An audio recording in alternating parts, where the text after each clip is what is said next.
नमस्कार, ये हमारे महाराज जी हेमेंद्र शास्त्री जी, और इनसे जानेंगे कि वैलेंटाइन डे क्यों मनाते हैं और क्यों नहीं मनाना चाहिए, क्या इसका इतिहास है। तो हेमेंद्र शास्त्री जी जानेंगे। शास्त्री जी, आपने ये पहले हमारे दर्शकों को बताएं कि ये जो आपने पढ़ाई, वेदों की पढ़ाई कहाँ से की है और कैसे होती है, क्या मान्यता है, क्या चीज़ होती है। जय जय श्री सीताराम। सभी को राधे राधे, नमस्कार।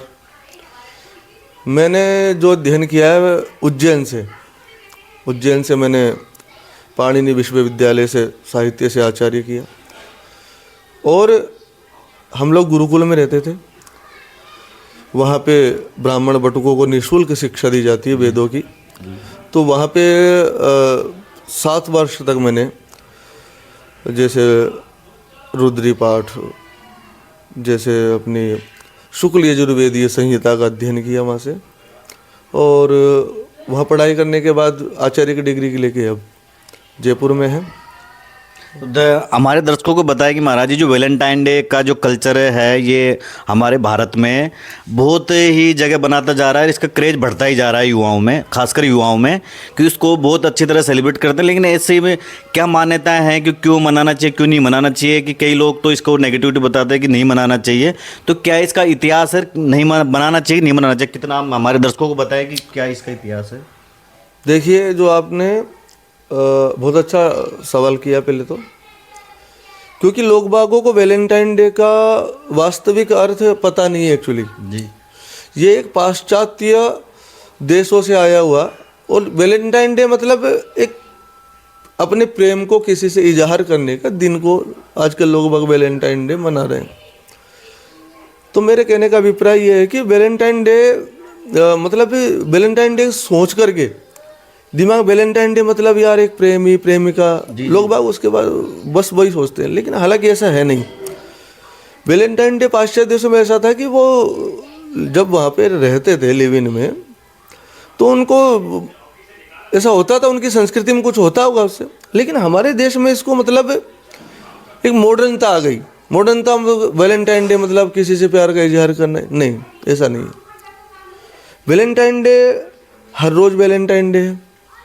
किसी से आप प्रेम करने, यार किसी से प्रेम करने के लिए मतलब किसी दिन का इंतजार करेंगे क्या? युवाओं में महाराज जी रखूंगा आपको थोड़ा सा, युवाओं में यही क्रेज है कि खास करके कॉलेज के लाइफ के जो लड़के हैं आजकल पढ़ाई कर रहे हैं, तो वो इस दिन का बहुत इंतजार करते हैं। ये हफ्ते भर चलता है, rose day, hug day, propose day, teddy day. तो ये क्या है इसका मतलब, क्यों इतना क्रेज बढ़ रहा है? क्या इसमें संस्कृति में क्या ऐसा किया जाए बदलाव कि युवा जो अपनी संस्कृति को माने, ये जो बाहर का कल्चर है इसको कम करे? देखिए, ये भी बढ़िया है क्या कि युवा को, उसमें भी गलती हमारी एक्चुअली, हम उनको बता ही नहीं रहे। हम हमारे घर में बच्चों को ऐसे संस्कार दे ही नहीं पा रहे जी महाराज, ये तो बिल्कुल तो उनको पता चले कि वास्तव में ये क्यों मनाया जाता है। वो बाहर देखते हैं, वो सीखते हैं। घर में उनके ऊपर किसी ने रोका नहीं भी, तुम कहाँ जा रहे हो, क्या कर रहे हो, क्या मना रहे हो, उनको पता ही नहीं। उनको वैलेंटाइन डे के बारे में पता है कि भाई किसी अपने प्रेम का इजहार कर ले। उनको ये पता नहीं है कि वैलेंटाइन डे के दिन कौन सा क्या ऐसा जैसे अभी 14 फरवरी को वैलेंटाइन डे है, और उसी दिन बसंत पंचमी भी है। लेकिन ये आप किसी से पूछेंगे युवाओं से, मैं तो क्या हूँ महाराज जी, हमने आपको रोकूंगा, हमने कम से कम 50 युवाओं से हमने पूछा कि वैलेंटाइन डे क्यों मनाया जाता है, और बसंत पंचमी के बारे में पूछा, लेकिन किसी को पता नहीं है। किसी को पता नहीं है वैलेंटाइन डे के बारे में। वो बसंत पंचमी भी 14 फरवरी को ही आ रही है इस बार 2024 में। तो कि युवाओं को पता नहीं, तो किसकी जिम्मेदारी बनती है कि ये क्या कमी रहेगी संस्कारों में, किसकी जिम्मेदारी थी कि युवाओं को जागरूक करे? तो क्या आप थोड़ा सा बताएंगे? देखो, सबसे पहले तो जिम्मेदार तो हर एक जो माँ बाप है, एक नहीं, हर एक माँ बाप भाई, जिम्मेदारी तो उनकी बनती है ना। घर में बच्चा रहता है तो उसको बताएं बसंत पंचमी ये है, ये हमारा त्यौहार है।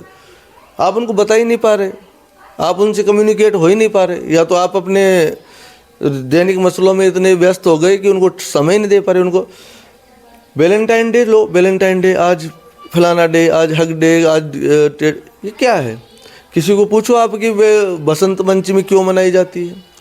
बसंत पंचमी में क्या होता है? मैं आपको रोकूं महाराज जी ये क्या है कि जैसे कि ये बसंत पंचमी यहाँ के अपने जो वेदों पुराणों की इनकी बातें करते हैं तो रूढ़िवादी समझते हैं इनको, अनपढ़ गंवार टाइप के लोग जो आज के युवा है इस टाइप से लेते हैं, वो मॉडर्न ही समझते हैं ऐसे लोगों को। देखिए उनको क्या संदेश देंगे आप?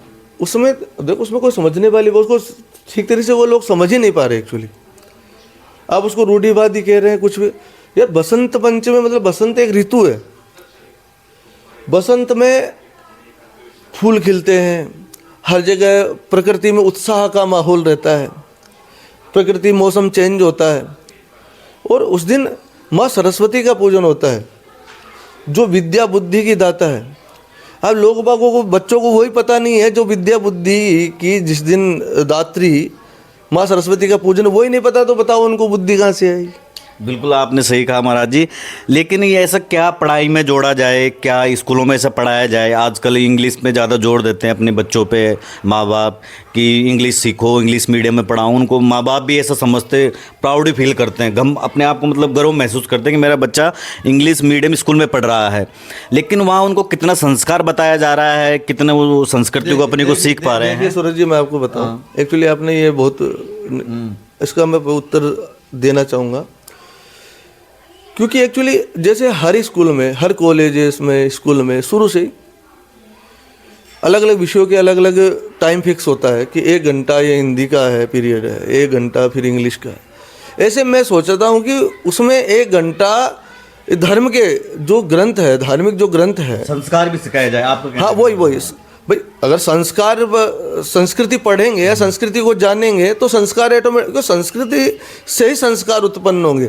हम यदि मैं किसी को अपने बच्चों को अपनी संस्कृति के बारे में बताऊँ, उनकी जिज्ञासा होगी अरे क्या है, तो संस्कार ऑटोमेटिक है क्योंकि हमारी संस्कृति ऐसी है। अपने यहाँ सर महाराज जी यहाँ पे ऐसा मतलब ये माहौल बना रखा है इंडिया में कि पढ़ाई को सिर्फ मैं तो ये समझता है कि पढ़ के बस नौकरी करना है, बस इतना ही है कि संस्कार सीखना है। पढ़ना एक नौकरी थोड़ी ना होता है कि आदमी को। देखिए हमारे गांव में ऐसी कहावत बड़े बुजुर्ग कहते थे कि पढ़ा है लेकिन गुणा नहीं है, पढ़ने और गुणने में काफ़ी अंतर है। आप ये देखो कि आपने एक मशीन बना ली कि पुस्तक पढ़ ली, लेकिन फिर आप क्या बना नहीं पाओगे, लेकिन उसके लिए आपको एक्सपीरियंस मतलब उसका अनुभव चाहिएगा।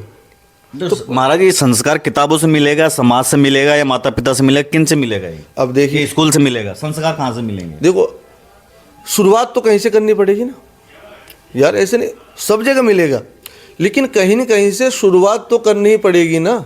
इसकी शुरुआत माँ बाप को करना चाहिए ना पहले, ये तो माँ बाप से। मैंने आपसे क्या कहा शुरू में कि सबसे पहले तो माँ बाप का दायित्व है कि अपने बच्चों को सब हमारे धार्मिक त्योहार, धार्मिक उत्सव, धार्मिक ग्रंथ, माँ बापों को इस चीज़ पे भी ध्यान देना चाहिए कि जो स्कूल में क्या पढ़ाया जा रहा है, क्या हमारे बच्चे पढ़ रहे हैं, और जिस स्कूल में हम बच्चों को पढ़ा रहे हैं वो क्या पढ़ाएंगे, संस्कार कितना सिखाएंगे, समाज में रहना कैसे सिखाएंगे, कैसे किससे बड़ा से व्यवहार करना चाहिए, क्या मनाना चाहिए, किस तरह से रहना चाहिए, कितनी चीज़ें एक दूसरे के प्रति करनी चाहिए। समाज में भी उनका दायित्व बनता है कि समाज के लिए कुछ करे। ऐसा नहीं है कि पैसा लगा के कुछ करे, आदमी किसी भी तरीके किसी भी रूप में कुछ समाज को कुछ कर सकता है, तभी तो उसमें धार्मिकता बढ़ेगी। अरे मैं तो कह रहा हूँ कि समाज के आप अपने घर से शुरुआत कर दो, समझे भाई, अपने घर से शुरुआत करो ना, अपने घर को एक ऐसा माहौल दे दो, फिर एक को आप सब अपने अपने घर को ऐसा माहौल दे देंगे और जिसमें संस्कार शक्ति है, तो बताओ कौन बचेगा फिर? तो महाराज जी ये बातें सारी समाज की करके तो ये हाँ तो यही आती है कि सबसे पहली गलती तो माता पिता की होती है इसमें, क्योंकि वो इस चीज़ पे जोर नहीं देते, ना इस चीज़ पे ध्यान देते हैं। वो इसका कारण क्या है? नंबरों पे ध्यान देते हैं कि मेरा बेटा कितने नंबरों से पास हुआ, बस मतलब हाँ सही बोले आप, क्योंकि एक्चुअली सब रेस में एक रेस लगी हुई है, रेस कि उसका या तो पढ़ाई में कंपटीशन फलाने का बच्चा अगर 80% कंपटीशन संस्कार का भी होना चाहिए। बिल्कुल नहीं कंपटीशन होना चाहिए, लेकिन आजकल तो उसका तो है ही नहीं, उसको तो भूल ही जाओ आप। ये उसके फलाने के ने 80% मार्क लेके आए तो तू 90% लेके आया, या फिर वो अच्छी नौकरी कर रहा तो उससे अच्छी नौकरी कर। लेकिन वो ऐसे नहीं बताए, वो अपने बाप के पैर, अपने पिता के पैर छू रहा है, तू पैर छू नहीं, ये मतलब ये चीज़ें तो महाराज जी कभी सुनने में भी नहीं आया, और अपन भी समाज में, अपन भी समाज में ही रहते हैं, आप लोग और हम लोग, लेकिन ऐसा कभी सुनने में नहीं आया ना देखने में आया कि इस चीज़ में किसी ने बराबरी की हो कि पड़ोस वाला ऐसा कर रहा तो आप भी ऐसा करो। अरे तो बस उसी का नतीजा भुगत रहे हैं यार। जितने भी अब आप देख रहे हैं कि वृद्धाश्रमों की संख्या बढ़ती जा रही है, वो कहीं ना कहीं ये कमी है ना, क्योंकि अपन अपने बच्चों को संस्कार नहीं दे पाए तो अपनी कमी है। लेकिन कहने का मतलब लोग क्या कहते हैं कि बच्चे में कमी है, लेकिन आपने वो संस्कार दिए ही नहीं कि आपको रख सके। यार आपके साथ- समझे नहीं। हाँ आप बताइए। बच्चा जब छोटा रहता है ना, तो वो क्या होता है कि एक घड़े टाइप होता है, चाक में जो रहता है ना, अब जिसको उसको जैसा आकार देंगे ना अपन, तो वैसा उसको आप चाहे मटका बना लो, चाहे कुल्हड़ बना लो, चाहे कप बना लो। अब वैसे बच्चा छोटा रहता है, हम उनको बताएंगे कि बेटा ये ऐसा है, तो वो मानेगा। अब जैसे माँ यहाँ अपने बच्चों को पहले डरा देती थी, बेटा वो सो जाने तो भूत आ जाएगा। अरे भूत उन्होंने भी नहीं देखा कभी, लेकिन बच्चों तो डर, बच्चों को आदत लग गई भूत की देखने की। उनको पता ही नहीं है कि हालांकि भूत होता क्या, लेकिन फिर भी वो अरे सो जाओ नहीं तो भूत आ जाएगा, मम्मी कह रही थी वहाँ से भूत आ जाएगा।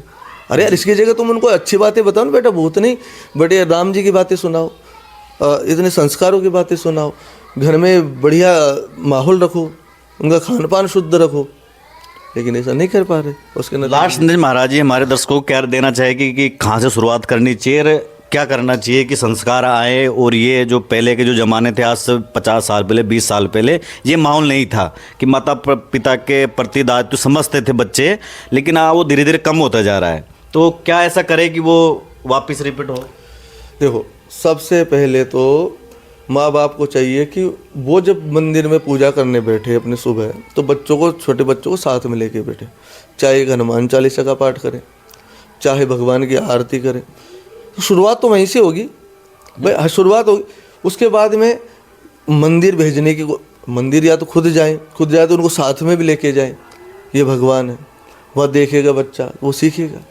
अब आप उनको, यार ये तो बुढ़ापे में कर लेंगे, ये पूजा तो बुढ़ापे का विषय है। लोगों का कोई ऐसी धारणा है कि पूजा पाठ वगैरह सब बुढ़ापे में। जो एक बात और पूछना चाहूँगा आपसे, ये जो मुस्लिम धर्म है, मुसलमानों के, उनके बच्चे मदरसा में जाते हैं, चाहे वो स्कूल जाए ना जाए, इतना महत्व नहीं रखता उनको, लेकिन मदरसा में तो जाना ही जाना चाहिए। तो वहाँ उनके कल्चर सही है गलत है, लेकिन वो सीखते हैं और अपने धर्म के प्रति छोटे से बच्चे भी कट रहते हैं और उनको सब चीज़ों का पता रहता है। लेकिन अपने छोटे से बच्चे के कहीं बाहर तो क्या जाओगे, मेरे बच्चों से भी अगर मैं पूछूंगा कि रामायण क्या है, महाभारत क्या है, उनको 5-10 साल के हो जाते हैं, फिर कॉलेज चले जाते हैं, तब तो सिखा ही नहीं पाएंगे अपन को। कॉलेज जाने के बाद मतलब अपने कंट्रोल से बाहर हो जाते हैं वो। तो वहीं से शुरुआत होगी, और इस धर्म से भी सीखना चाहिए अपन को कुछ देके अपने बच्चों को। तो गुरुकुल की संख्या तो वो कहीं है ही नहीं कि मैं मेरे बच्चों को पढ़ाना चाहूँ गुरुकुल में। तो गुरुकुल तो मुझे पता है कि बिल्कुल लुप्त हो गए हैं, पता ही नहीं है किसी को, अगर होंगे भी तो पता नहीं है, लोगों जागरूक नहीं इस प्रति।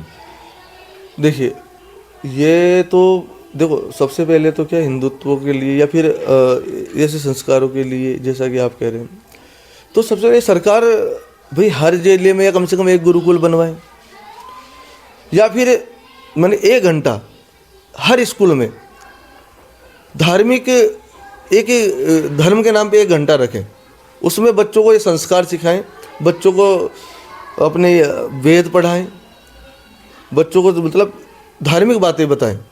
तो उसमें क्या ऑटोमेटिक यार, इंग्लिश में जब बच्चा इंग्लिश पढ़ता है तो इंग्लिश सीखता है, हिंदी पढ़ता है हिंदी सीखता है, और तो संस्कृत पढ़ेगा या धार्मिक ग्रंथ पढ़ेगा तो वो भी सीखेगा अपने आप, उसमें परिवर्तन, वो भी उसके प्रति जानेगा, सीखेगा, तो वो करेगा फिर आगे। तो ये सरकारों को भी एक कदम उठाना चाहिए, कदम आगे उठ के सरकार को भी पहल करनी चाहिए कि हर स्कूलों में एक चैप्टर रखना चाहिए 1 घंटे का, कि धार्मिक के प्रति और अपने संस्कारों के प्रति ये देना चाहिए। क्योंकि कहीं ना कहीं ये कमी भी सरकारों की रही है, क्योंकि इस प्रति ध्यान दिया नहीं, बस किताबों में अकबर महान है, ये है, तो इनसे कोई लेना देना मेरी ज़िंदगी में कोई काम नहीं है। कि मैंने भी पढ़ा है अकबर महान था, ताजमहल किसने बनवाया, ये मेरी ज़िंदगी में कोई महत्व नहीं रखता। अगर रखता भी हो तो कोई काम नहीं आया, मेरे तो आज तक काम नहीं आया ये चीज़ें। तो इनको हटा के ऐसी चीज़ें जोड़े तो संस्कारों में काम आए ये। अरे यार, ये स्वाभाविक बात है भाई। लोग बाग अपने बच्चों को अन्य धर्मों में, जैसा कि आपने बताया कि भेज रहे हैं, तो उनके भी पास भी तो उनको भेजने की व्यवस्था है ना कहीं। जैसे अपने पास स्कूल है, कुछ गुरुकुल बनाना चाहिए। जब उनके पास व्यवस्था हो सकती है तो हमारे पास क्यों नहीं हो सकती? तो महाराज जी, जो धर्म को आगे बढ़ाने का मैं कहूँगा कि जो बड़े बड़े मठाधीश हैं, बड़े बड़े जो संत हैं, ठीक है, कथावाचक हैं, बड़े बड़े मंदिर हैं, इनमें जो चढ़ावा आता है, ये तो इन लोगों को भी तो पहल करनी चाहिए ना कि ये गुरुकुल बनाएं, समाज के लिए कुछ करें। लेकिन ये हॉस्पिटल बनाते हैं, तो सरकारें भी कर रही है, लेकिन कुछ हटके करना चाहिए ना संस्कारों के लिए। मतलब ये ज़्यादातर क्या करेंगे, कॉलेज बनवा देंगे, हॉस्पिटल खोल देंगे, कैंसर के लिए अस्पताल खोल दिया, तो ये तो सरकारें कर रही है, खुद भी कर लेता है इंसान, लेकिन ये चीज़ नहीं कर पाता। अगर ये चीज़ हो तो ये चीज़ें भी कम हो, तो इसके प्रति, धर्म के प्रति तो इनका भी दायित्व बनता है कि नहीं बनता, आप बताइए। जी बनता है। हम मैं कहूँ तो देखिए, मैंने सुना है ऐसा, मुझे पता है पोरबंदर में भाई श्री भाई ओझा जी, जो बहुत ही अच्छे, काफ़ी बहुत विद्वान और कथावाचक हैं, उन्होंने वहाँ पे सांदीपनी आश्रम नाम से अपना गुरुकुल चला रखा है। वहाँ पे काफ़ी बटुकों को, ब्राह्मण बटुकों को, सभी को। महाराज ये जानना चाहता हूँ कि कई धारणा है समाज में कि जो गुरुकुल में बच्चे पढ़ते, ब्राह्मण के बच्चे पढ़ सकते हैं या और भी किसी भी धर्म, मतलब किसी भी समाज के लोग उसमें बच्चे अपने पढ़ा सकते हैं? देखिए, ये व्यवस्थाएं है, जैसे संस्कृत कॉलेजेस हैं, उसमें तो ऐसा कुछ है ही नहीं कि ब्राह्मण ही हो उसमें। नहीं, तो मैं गुरुकुल की बात कर रहा हूँ। तो गुरुकुलम में तो ऐसा अनादिकाल से, या तो जैसे कि आपने देखा ब्राह्मण बटुक पढ़ते थे या राजा महाराजाओं के बच्चे साथ में पढ़ते थे, अब वो व्यवस्था थी। और वेदों का जो प्राचीन काल में ब्राह्मण लोग वेद पाठ ब्राह्मणों से मुखमासीद, तो ब्राह्मण वेदों का पाठ करते आ रहे हैं, तो ब्राह्मण बटुकों को वहाँ पे शिक्षा दी जाती है। नहीं, ब्राह्मण ही पढ़ सकता है गुरुकुल में या अन्य समाज के लोग भी पढ़ सकते हैं? देखो, जैसे शास्त्रों के अनुसार माना जाए तो वेदाधिकार, वेद पढ़ने का अधिकार ब्राह्मणों को है। और संस्कृत, जैसे आप ये समझ रहे, वेद एक अलग विषय है, संस्कृत जो लौकिक संस्कृत जो बच्चे पढ़ते हैं उसका अधिकार तो सबको है। सभी के बच्चे वो संस्कृत पढ़ते हैं। अपने आम स्कूलों में भी 7th 8th 6th से संस्कृत स्टार्ट हो जाती है, वो पढ़ते हैं। संस्कृत में कई संस्कृत के टीचर भी बनते हैं, उसमें अन्य जाति के लोग भी बनते हैं। तो ये थे हमारे हेमेंद्र शास्त्री जी महाराज। तो महाराज जी, आखिरी सवाल आपसे कि क्या संदेश देना चाहेंगे समाज के बच्चों को कि क्या संस्कृति में ऐसा बदलाव करें, अपने माता पिता के अपने बच्चों में संस्कार बढ़े? देखिए, बच्चों से पहले मैं उनके माता पिता को कहना चाहूँगा कि बच्चा तो एक कुम्हार जो मिट्टी के जैसा होता है, उसको जैसा चाक पे रखे जैसा आकार देंगे वैसा वो बन जाएगा। तो सबसे पहले माँ बाप शुरुआत करें अपने घर से। उसके बाद में स्कूल कॉलेजेस में ऐसा हो कि जैसे मैंने आपको पहले बताया कि 1 घंटा धार्मिक ग्रंथ या धार्मिक पढ़ाई के लिए दिया जाए, और जिससे बदलाव आएगा और बच्चा सीखेगा वो तो अपने जीवन में अप्लाई करेगा। ठीक है, तो ये थे हमारे महाराज जी हेमेंद्र शास्त्री जी, और इन्होंने जो बताया, ज्ञान दिया, इन पे आप अमल करिए, अपने बच्चों को संस्कार दीजिए। पढ़ाई से ज़्यादा संस्कारों पे ध्यान देंगे तो ये स्थिति उत्पन्न नहीं होगी जो आज देश में हो रखी है। अपनी संस्कृति की तरफ लोग लौटें, और यही हम कहेंगे। बहुत बहुत धन्यवाद। आगे हमारे वीडियो में बने रहिए। जय श्री